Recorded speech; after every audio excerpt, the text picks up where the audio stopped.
যাই হয়ে যাক না কেন মা, আজকে আমি গাড়ি কিনে আনবোই। আচ্ছা, এই গাড়িটার দাম কত? এটা তোমার যোগ্যতার বাইরে, তোমাদের মতো গরিব এই কার কিনতে পারবে না। আচ্ছা, তাহলে এই গাড়িতে এমন কি আছে? এই মেয়ে, তোমার তো সাহস কিভাবে হয় এই গাড়িটা ছোঁয়ার? আরে সরি ম্যাম, আসেন আমি আপনাকে সব গাড়ি এই দেখাচ্ছি। শোরুমে বস আমি যেটা বলবো ওটাই হবে। তুমি আমার বাইরে যাচ্ছ কিভাবে?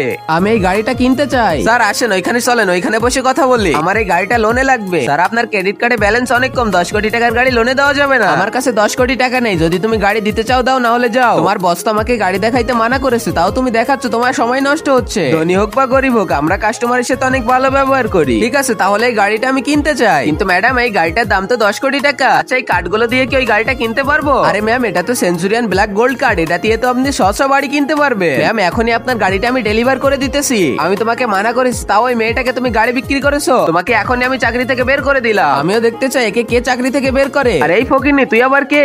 এটা হলো এই শোরুমের মালিক যিনি। আর আগে মহান আল্লাহকে তুমি ভালোবাসলে লাইক এন্ড সাবস্ক্রাইব করে দাও, আর পার্ট 2 দেখতে চাইলে অবশ্যই কমেন্টে পার্ট 2 লিখো।